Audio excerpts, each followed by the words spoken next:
Hey guys, Demolish134 here, and today we're taking a look at the Transformers Prime Cyberverse Commander Class Hardshell.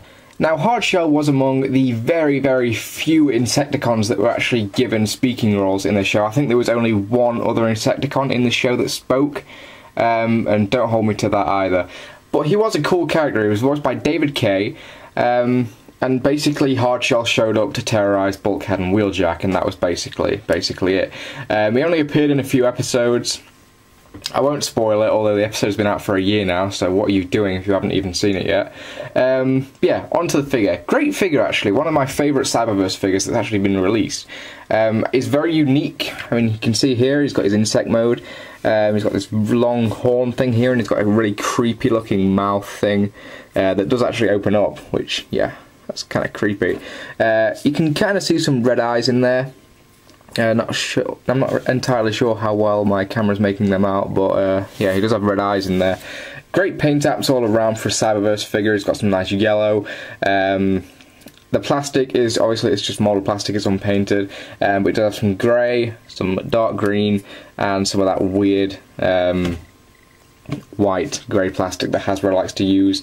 So overall, really not a bad little insect mode. The wings are on ball joints, so you can position them however you want them. You can have them folded back if you want, or you can fold them forward. You can really do what you want with them, so it gives you a bit of variety. He does come with a weapon.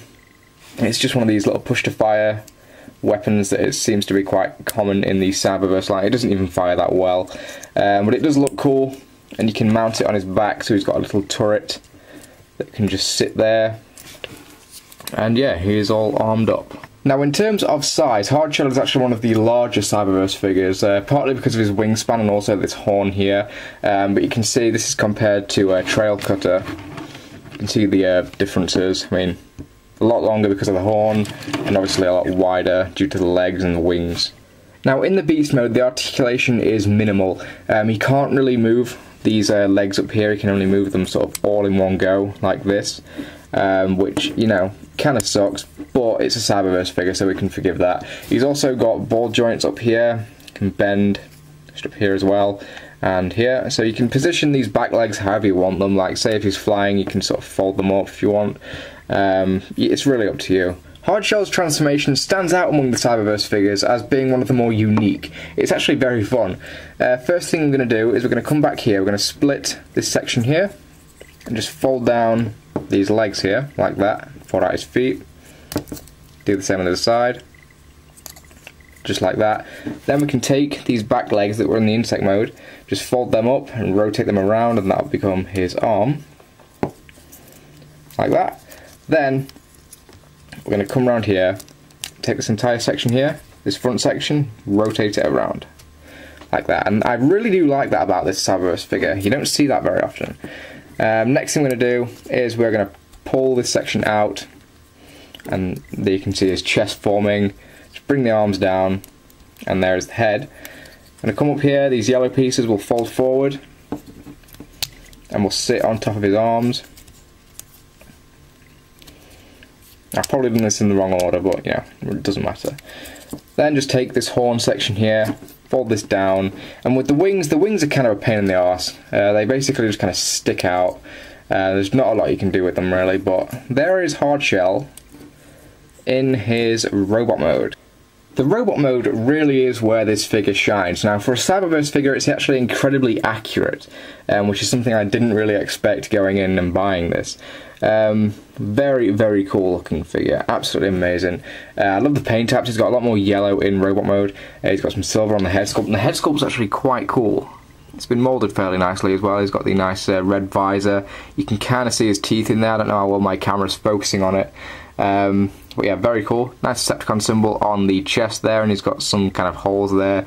I don't know what they are, kind of rivets or something, I don't know.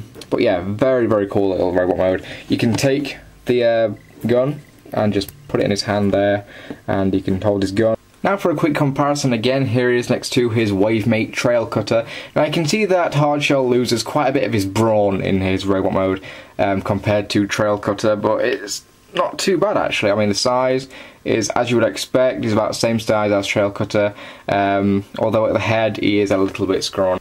Articulation in his robot mode is somewhat limited. He's got a ball joint up here at the shoulder, can bend. At the elbow he's got a ball joint. The head can look up and down. That's really due to the transformation. No waist articulation. He's got a ball joint up here at the hip, but it is hampered by the back kibble here. Can kind of bend up here at the knee. Also bend at his kind of second knee, would you call that? And he's got a ball joint on his foot. So the articulation isn't fantastic. Also the fact that he has fairly small feet means that he is a bitch to get to stand up properly, especially with all this back kibble. Speaking of the back kibble, the wings are actually on ball joints, so theoretically you could pull them off and store them somewhere else if you just want to display them in robot mode, but I wouldn't do it too many times because, you know, you might wear down the joint. But yeah, if it bothers you that much, then I suppose you could take them off. Well, that is it for Hardshell. Overall, a fantastic figure. Very, very highly recommend this guy. You can find him in Asda, because that's where I got my... This was actually a Christmas present, but I know my mum got him from Asda. But yeah, thank you to Mum for getting me this, and I will see you next time.